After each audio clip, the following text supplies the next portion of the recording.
കർത്തനാപുരം റോഡിന്റെ ശോചനീയാവസ്ഥ പരിഹരിക്കണമെന്നാവശ്യപ്പെട്ട് മാലിഭാഗം 9-10 കുടുംബ യൂണിറ്റുകളുടെ നേതൃത്വത്തിൽ വാഴനട്ട് പ്രതിഷേധിച്ചു.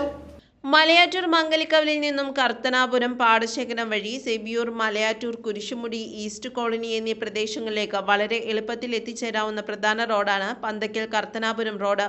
ഈ റോഡ് സഞ്ചാരയോഗ്യമാക്കുവാനുള്ള നടപടി അധികൃതരുടെ ഭാഗത്തു നിന്നും ഇതുവരെ ഉണ്ടായിട്ടില്ല. തീർത്ഥാടന കേന്ദ്രമായ മലയാറ്റൂർ, കുരിശുമുടി, സെബിയൂർ, മുണ്ടങ്ങാമറ്റം, നടുവട്ടം, ഈസ്റ്റ് കോളനി, മഹാഗണിത്തോട്ടം തുടങ്ങി വിവിധ പ്രദേശങ്ങളിലേക്ക് ഗൂഗിൾ മാപ്പ് വഴി എളുപ്പമാർഗം എത്തിച്ചേരുവാൻ നിരവധി ആളുകൾ ഈ റോഡിനെയാണ് ആശ്രയിക്കുന്നത്.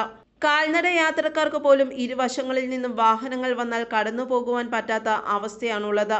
നെൽകർഷകർ ഈ റോഡിന്റെ ശോചനീയാവസ്ഥയിൽ വളരെയധികം ബുദ്ധിമുട്ട് അനുഭവിക്കുന്നു. വിദേശത്ത് നിന്ന് ഒഴിവുകാലം ആസ്വദിക്കുവാൻ വരുന്ന പ്രവാസി മലയാളികൾ ഈ പാടശേഖരത്തിന്റെ പച്ചവിരിച്ച മനോഹര കാഴ്ച ആസ്വദിക്കുവാൻ ഇവിടെ എത്തിച്ചേരാറുണ്ട്. മലയാറ്റൂർ തീർത്ഥാടനം ആരംഭിച്ചാൽ നിരവധി വാഹനങ്ങളാണ് ഈ റോഡിലൂടെ കടത്തിവിടുന്നത്. എന്നാൽ പൂർണ്ണമായും റോഡ് തകർന്ന വലിയ കുഴികൾ രൂപപ്പെട്ടിരിക്കുന്നു. മഴ പെയ്താൽ റോഡിൽ പൂർണ്ണമായും വെള്ളം കെട്ടി നിൽക്കുകയും കുഴികൾ തിരിച്ചറിയുവാൻ കഴിയാത്ത അവസ്ഥയിലുമാണ്. അതിനാൽ രൂക്ഷമായ വെള്ളക്കെട്ടിന് പരിഹാരം കണ്ടെത്തി ഏറ്റവും നല്ല രീതിയിൽ റോഡിന്റെ പണി പൂർത്തീകരിച്ച് റോഡ് സഞ്ചാരയോഗ്യമാക്കണമെന്ന് മാലി കപ്പേള ഭാഗത്തെ കുടുംബ യൂണിറ്റ് ഭാരവാഹികളായ ബിജു പനഞ്ചിക്ക, നെൽസൺ മാടവന, മുൻ പ്രസിഡന്റ് ജോയ് കത്തനാടൻ, പാരിഷ് കൗൺസിൽ അംഗങ്ങൾ, സെക്രട്ടറിമാർ തുടങ്ങിയവർ പ്രതിഷേധ സമരത്തിൽ പങ്കെടുത്ത് അറിയിച്ചു.